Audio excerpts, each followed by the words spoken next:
I watched my wife marry another man from behind a pillar. Not a joke. Not a metaphor. I was inside the building. I was her husband. And her own mother put me where no one could see me. Everyone in that room thought I was a nobody. But what they didn't know was that in the next 40 minutes, every single person in the front row would regret it. Before I tell you how, look at this. That's my wife. That's her wedding dress. And the man she's holding? He's not me. If you've ever been betrayed by someone you trusted, don't blink. Because this story doesn't start with revenge. It starts with me being erased. My name is Evan Cole. And 3 hours ago, I thought tonight was going to change my life. I was right. Just not the way I expected. The invitation said black tie. It said Lydia Cole Leadership Gala. It said spouses were required. So I left work early. I put on the suit she bought me last Christmas. I even practiced what I'd say if they called me on stage. Because Lydia told me this was her night. The night she'd finally be recognized. The night all her work would pay off. And I wanted to be there for her. I'd always been there for her. The venue was incredible. Marble floors. Crystal chandeliers. The kind of place where you whisper because your voice echoes. I walked in and immediately, something felt wrong. Lydia's mother was standing at the entrance. Veronica Hale. If you know her, you already know where this is going. She smiled at me. That thin, polite smile that's really just a warning. Evan, she said. There's been a last-minute seating change. I laughed. I thought she was joking. She wasn't. You'll be more comfortable over here, she said, gesturing to a security guard.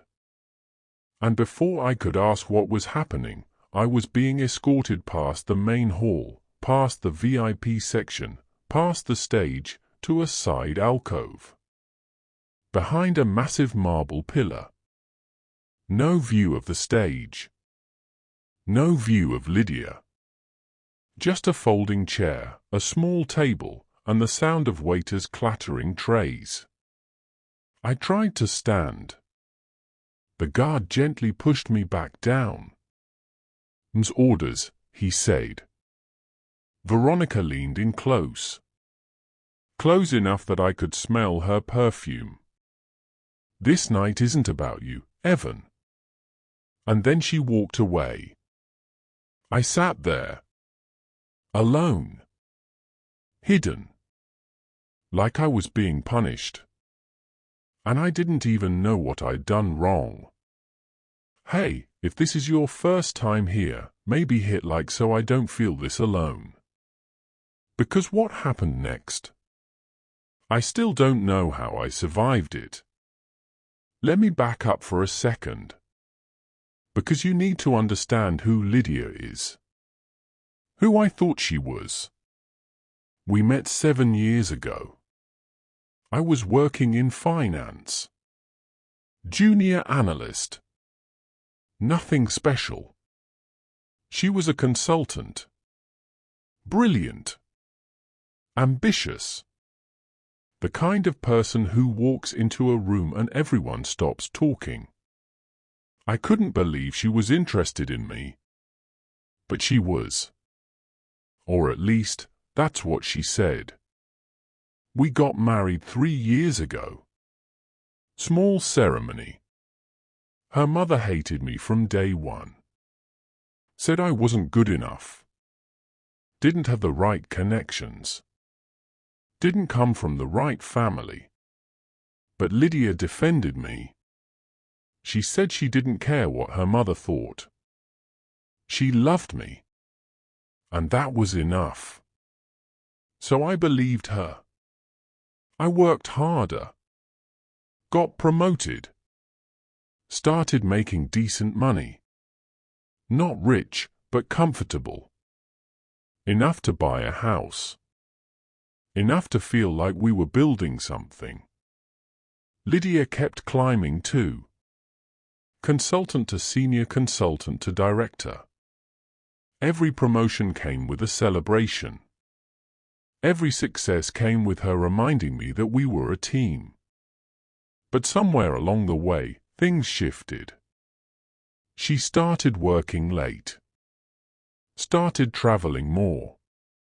Started keeping her phone face down. I asked if everything was okay. She said I was being paranoid. Said the stress was getting to me. Said maybe I should talk to someone. So I did. I went to therapy. I worked on myself. I convinced myself I was the problem. And the whole time, she was planning this. From where I was sitting, I could barely see anything. Just a sliver of the stage through the gap in the pillar. But I could hear everything. Applause. Music. Lydia's voice echoing through the speakers. She was giving a speech. I leaned forward, trying to catch a glimpse of her. And for just a second, I saw her. She looked beautiful. But she didn't look for me. She thanked everyone. Her team. Her mentors. Her mother. She never said my name. Not once. I told myself she just forgot. She was nervous. She'd thank me later. But then my phone buzzed. A bank alert. Withdrawal $8,500. I stared at it. I didn't make that withdrawal. Then another buzz. Withdrawal $12,000. Then another. Withdrawal $15,300. My hand started shaking. I tried to log into the account. Access denied. I tried again. Access denied. Someone had locked me out of my own bank account. And they were draining it. Right now. While I sat behind a pillar. I stood up. I didn't care about the guard anymore. I needed to find Lydia. But just as I turned to leave, someone sat down next to me. An older woman. Late 60s. Elegant. Designer dress. Diamond earrings. She didn't belong in overflow seating. She looked at me and then she took my hand. "You're not sitting here by accident," she said. I pulled my hand back. "Who are you?" She smiled. Sad. Like she pitied me. "My name is Margaret Rowe," she said. "And you need to see something." She handed me her phone. And everything I thought I knew disappeared. The screen showed a live stream. But it wasn't the gala. It was a wedding. White flowers. String quartet. Rows of guests in formal wear.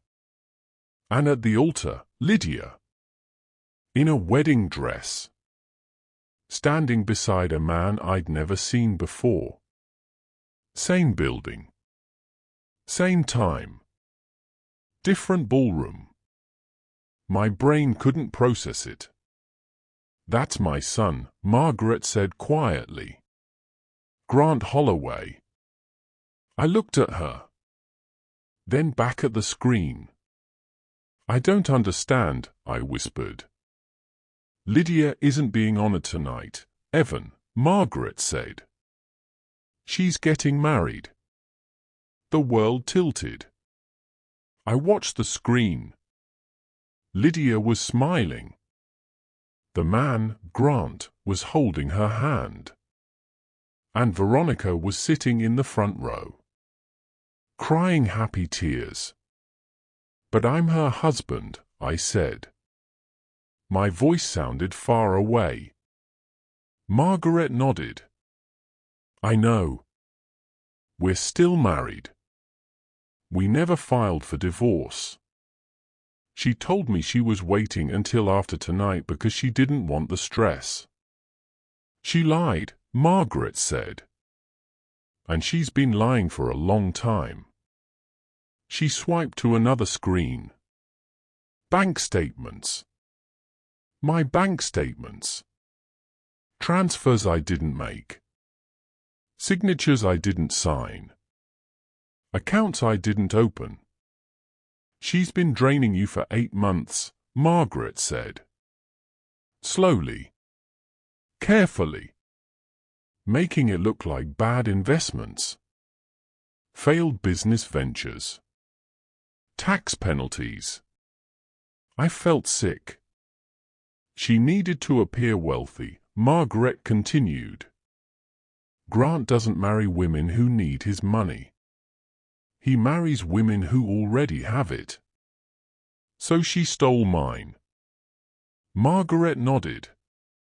And Veronica helped her hide it. I looked back at the screen. Lydia was laughing. Grant was kissing her hand. And I was sitting behind a pillar. Erased. "Why are you telling me this?" I asked. Margaret's expression hardened. "Because I won't let my son marry a con artist," she said. "And I won't let you be destroyed in the process." She stood up. "So here's what we're going to do. But before I tell you what happened next, you need to understand something. This wasn't just about money. This was about erasing me. Lydia didn't just want to leave. She wanted to make it so I never existed. She wanted to take everything I'd built and pretend it was hers. She wanted to walk into a new life with a billionaire and leave me buried under debt." "And Veronica?" "She was the architect. She hated me from the beginning. And this was her masterpiece. Separating us. Isolating me. Making me feel like I was crazy. Like I was the problem. Every time Lydia worked late, Veronica was coaching her. Every time I asked questions, Veronica told her to gaslight me. Every withdrawal, every forged signature, every lie, Veronica was there. And tonight? Hiding me behind a pillar? That was her final move. Keep me in the building so no one could say I wasn't invited. But keep me invisible so no one would ask questions. She thought she'd won. They both did. But here's what they didn't know. Margaret Rowe wasn't just Grant's mother. She was a corporate lawyer. 30 years of high-stakes litigation. Mergers. Acquisitions. Fraud cases. She'd been investigating Lydia for 3 months.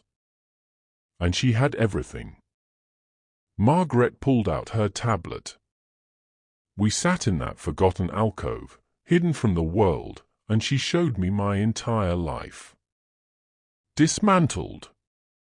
Forged signatures on loan documents. Offshore accounts opened in my name. Shell companies in the Cayman Islands funneling money. Lydia had created an entire financial identity using my credit. And she'd been bleeding me dry for 8 months. Every bonus I earned. Every paycheck. Every investment. Gone. And I had no idea. How is that possible? I asked. She had access, Margaret said. You trusted her. You gave her your passwords, your social security number, your account info. She used it all. I felt like an idiot. I felt like the biggest fool in the world. But here's the thing, Margaret said. She never filed for divorce. I looked at her. Which means, she continued, when she says I do in that room, she's committing bigamy. Bigamy. A felony. And that's just the beginning, Margaret said. We freeze the accounts. We file an injunction. We present evidence of fraud, identity theft, and conspiracy. We? I said. She looked at me. You want to sit here and let her win? She asked. Or do you want to walk into that room and take everything back? I didn't even hesitate. Let's go. If you've ever been betrayed, stay with me. And yeah, subscribe. Because this part gets insane. Margaret made 3 calls. First, her attorney. Emergency injunction filed within 10 minutes. Second, the bank. Accounts frozen. Transfers reversed. Third, courthouse. Marriage license flagged. Then she looked at me. We have 20 minutes before she says I do, Margaret said. That's when we move. What do I need to do? I asked.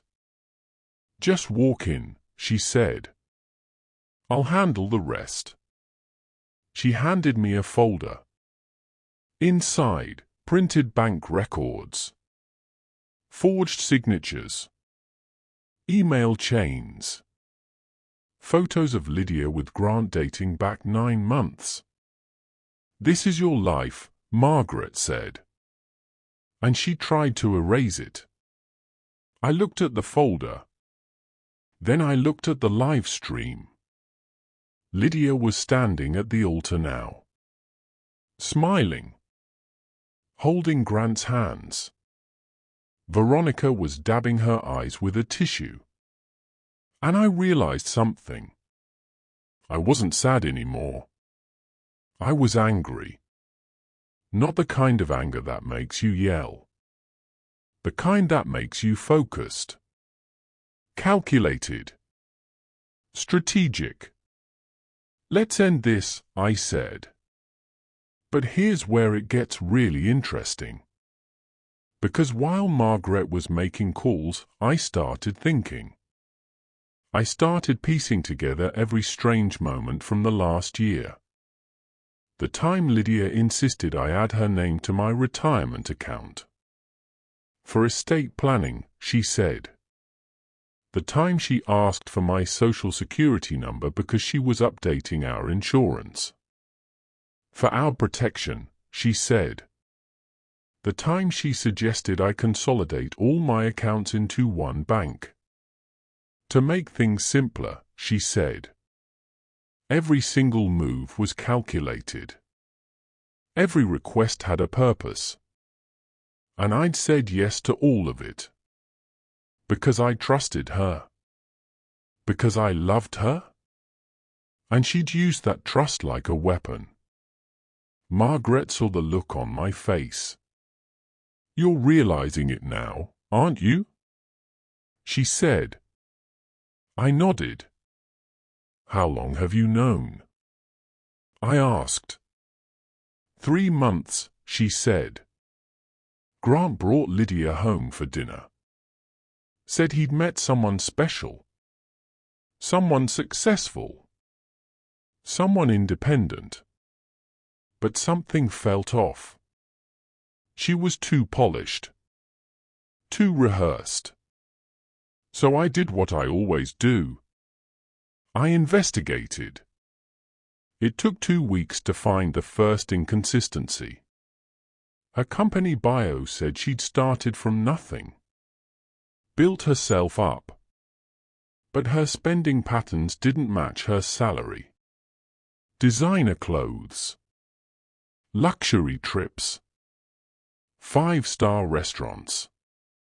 So I dug deeper, found the offshore accounts, found your name, found the transfers, and then I found you.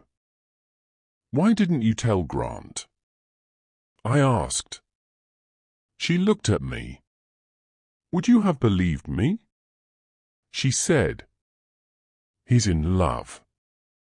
People in love don't listen to warnings. They need proof. And that's what tonight is, I said. She nodded. That's what tonight is. The ceremony had already started. We could hear it from the hallway. The officiant's voice. The music. The murmur of 200 guests.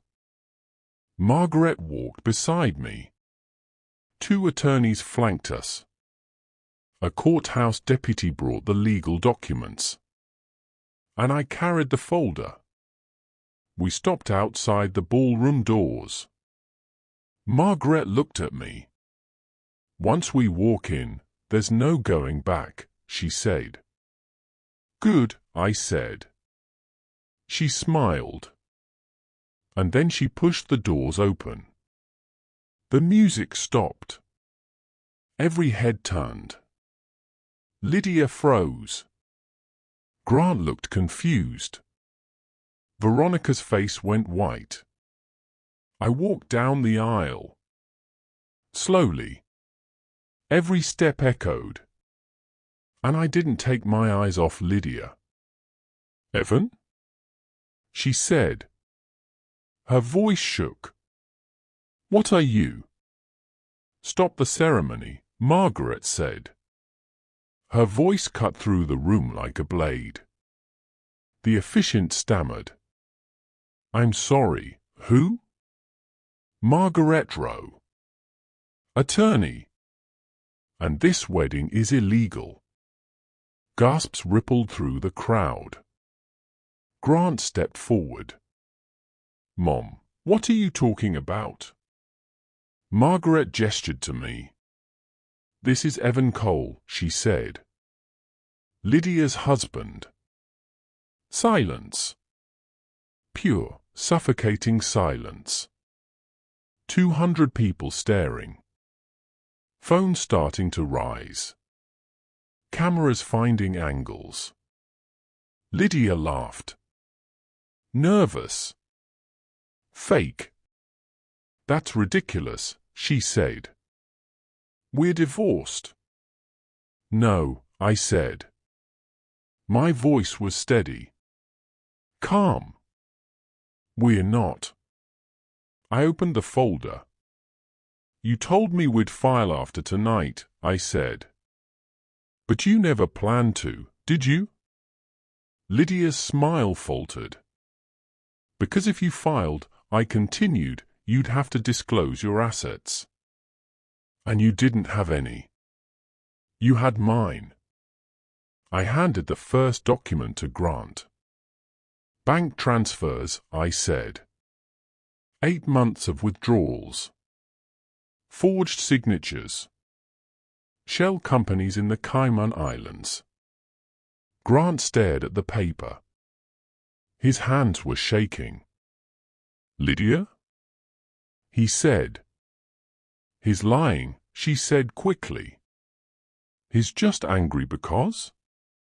Because you married someone else while you're still legally married to me? I said.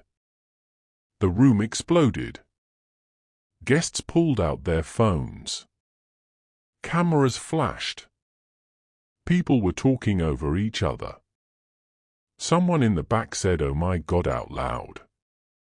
Veronica stood up. This is absurd. Evan, you need to leave?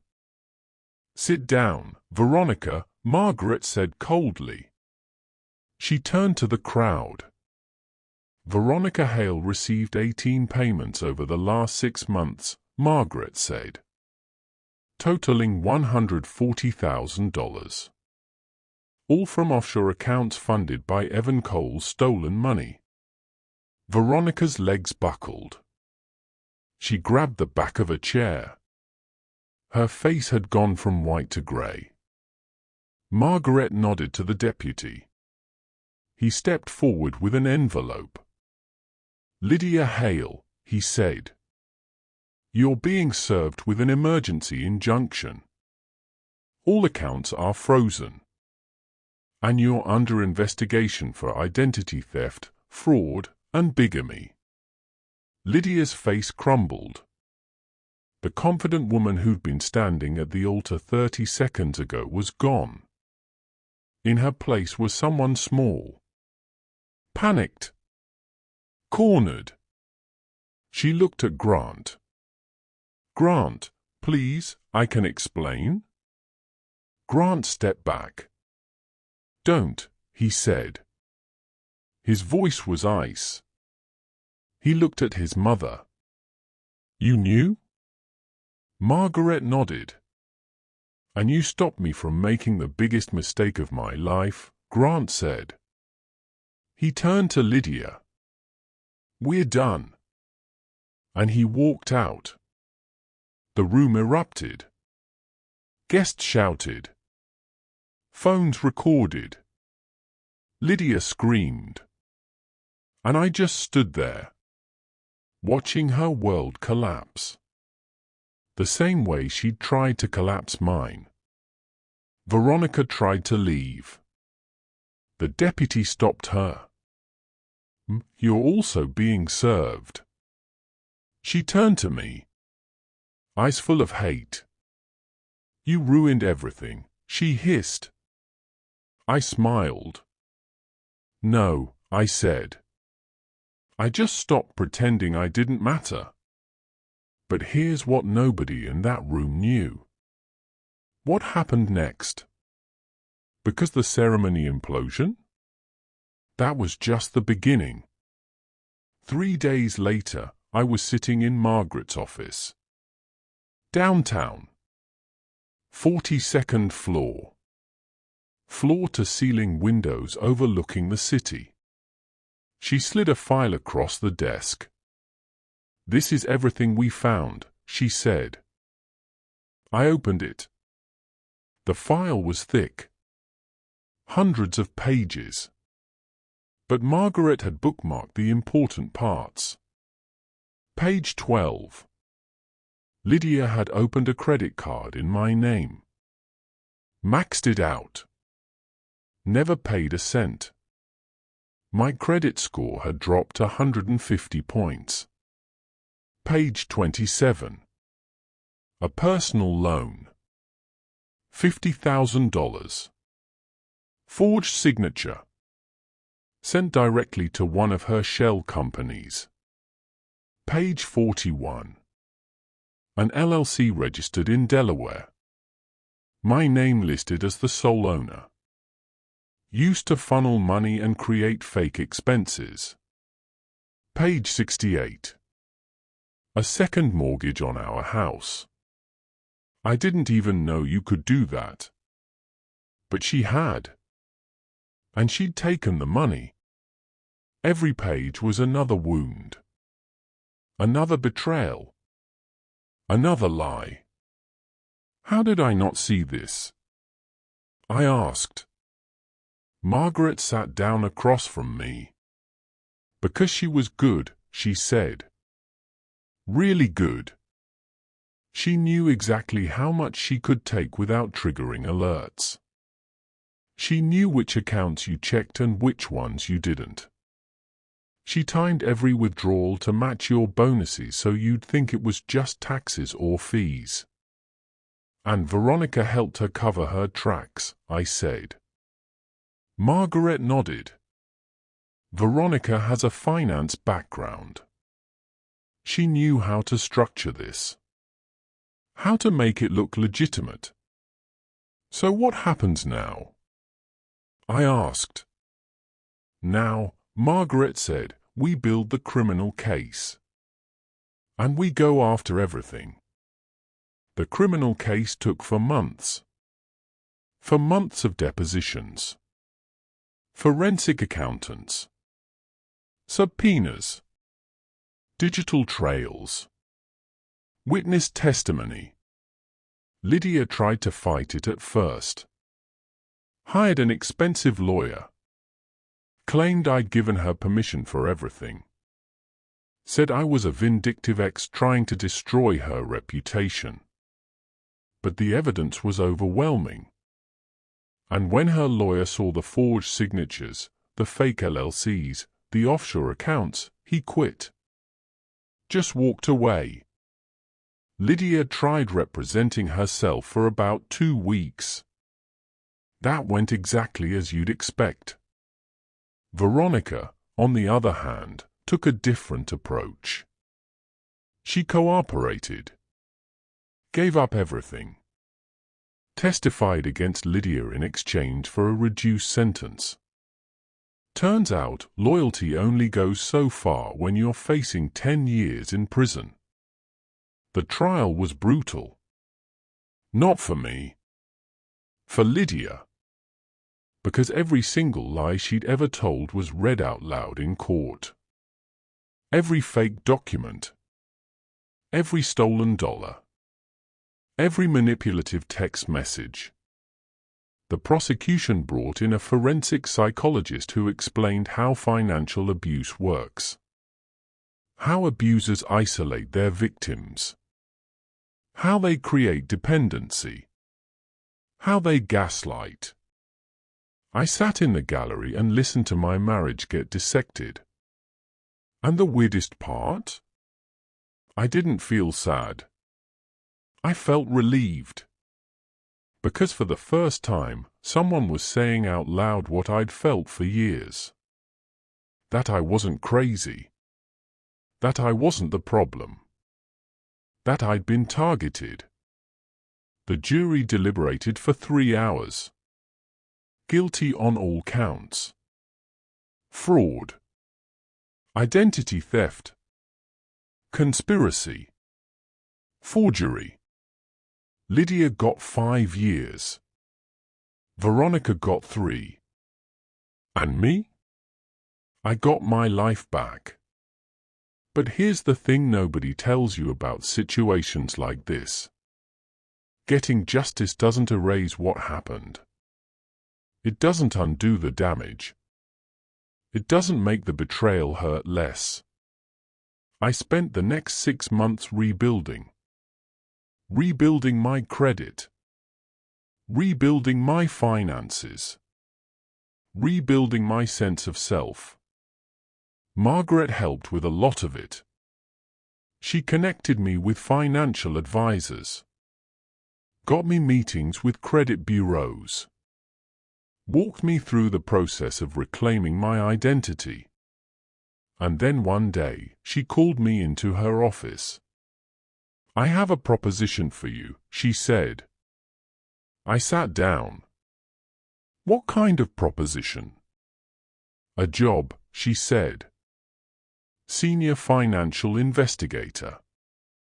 You'd work with our litigation team. Help clients who've been victims of financial fraud. Use your experience to help others.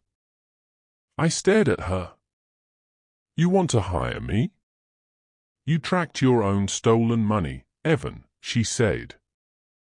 You understood complex financial structures. You stayed calm under pressure. Those are skills we need. I don't have a law degree, I said. You don't need one, she said. You need experience. And you have that. I thought about it for exactly 5 seconds. When do I start? She smiled. Monday. That was 6 months ago. And I'm not going to lie to you. This job is hard. Every case I work on reminds me of what happened to me. Every victim I talk to, I see myself. But it's also the most meaningful work I've ever done. Because I get to be the person I needed. I get to walk into situations where someone feels powerless and show them they're not. I get to help people take their lives back. Last month, I worked a case almost identical to mine. Woman in her 40s.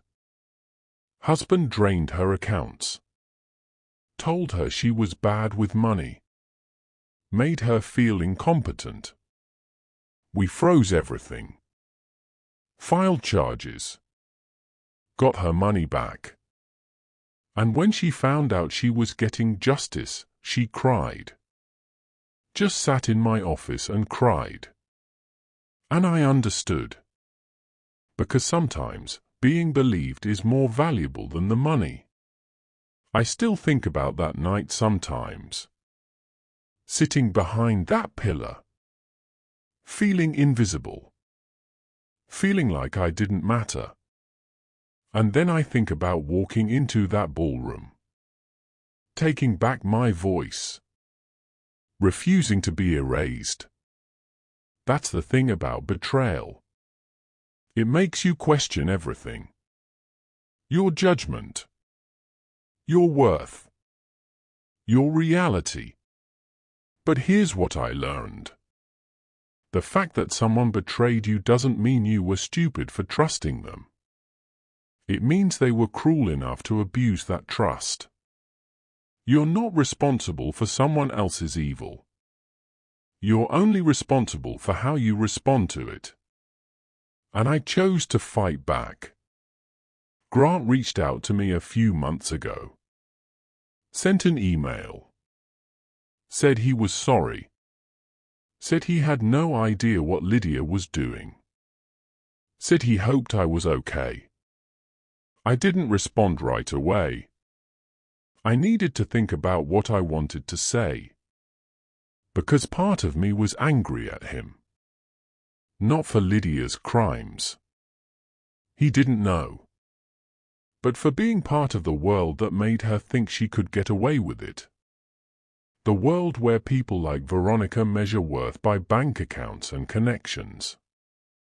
The world where someone like me, decent job, decent life, isn't enough. But then I realized something. Grant was a victim too.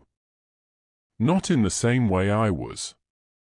But Lydia would have done to him what she did to me. Just slower. More carefully. Margaret saved us both. So I wrote him back. Told him I didn't blame him. Told him I hoped he found someone real. Someone honest. He wrote back the same day. Said thank you. Said he was in therapy. Said he was learning to trust his mother's instincts.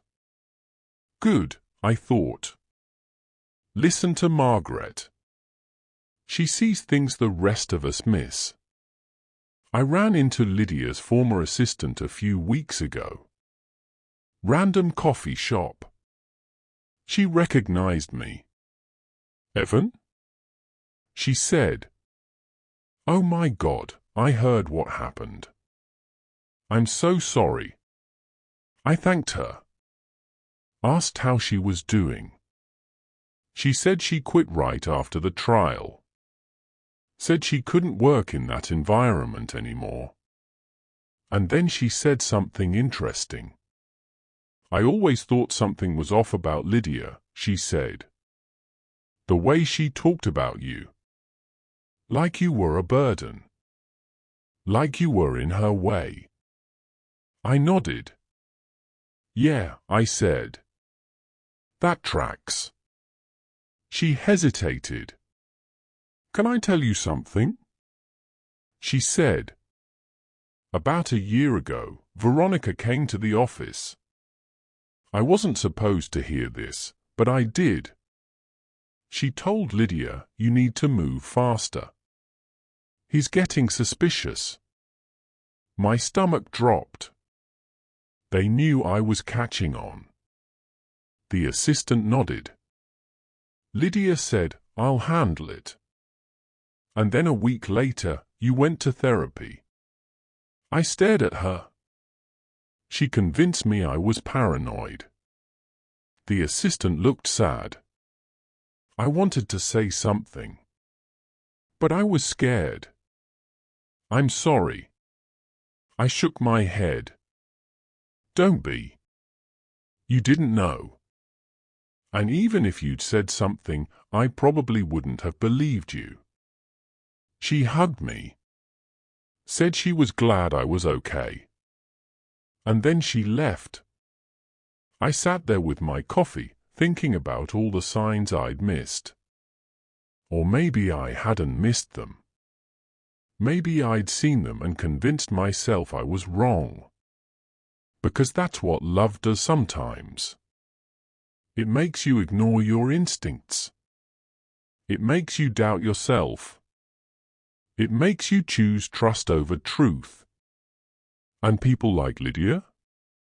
They know that. They count on it.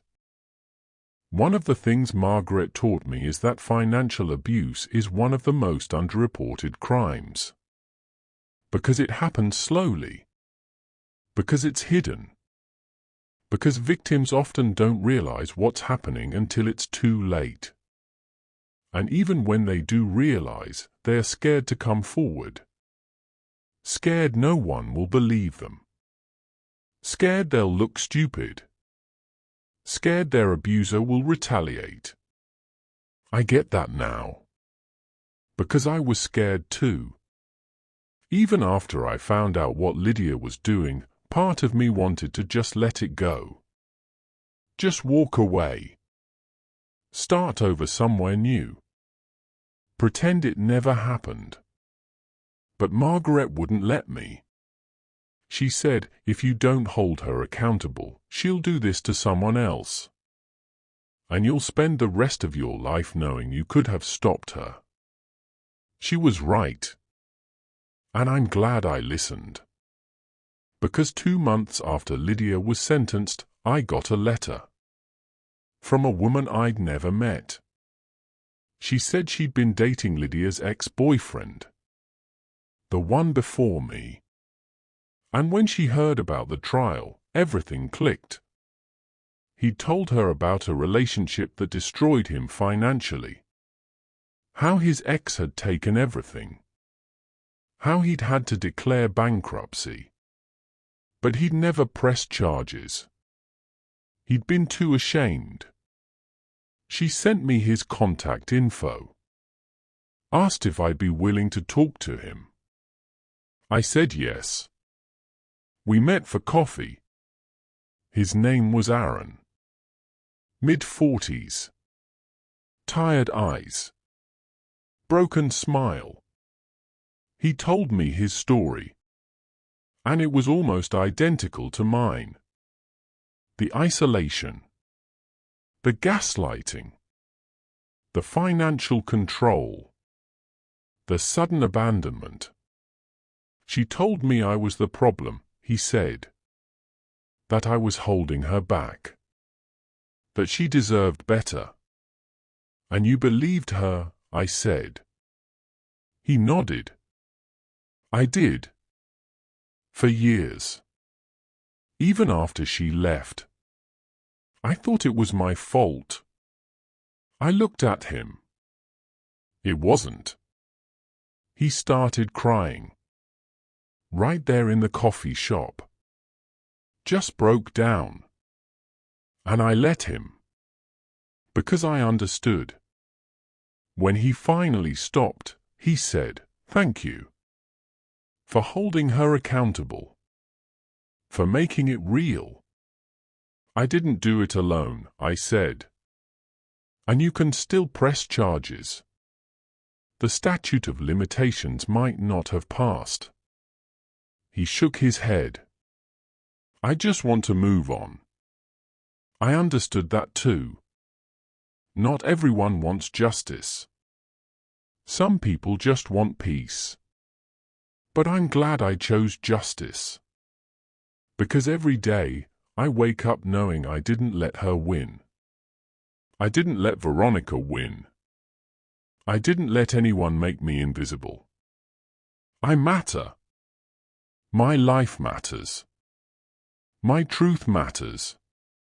And if you're listening to this and you've ever been made to feel small, made to feel like you don't matter, made to feel like you're the problem, hear me when I say this. You're not. The people who hurt you want you to believe you're powerless. They want you to doubt yourself. They want you to stay quiet. But you don't have to. You can fight back. You can take your life back. You can refuse to be erased. It won't be easy. It won't be quick. But it's possible. And you deserve it. I'm not going to tell you I'm completely healed. I'm not. I still have bad days. Days where I wonder if I'll ever trust anyone again. Days where I replay every moment and wish I'd seen the signs sooner. But those days are getting fewer. And the good days are getting better. I have a job I love. I have people who respect me. I have a future that's mine. And that's more than Lydia ever wanted me to have. So if you're still here, if you watched this whole thing, thank you. Thank you for caring. Thank you for listening. Drop a comment. Tell me your story. Or just tell me you made it through. Because we're all just trying to survive. Trying to matter. Trying to be seen. And sometimes, the bravest thing you can do is refuse to disappear. Thanks for watching.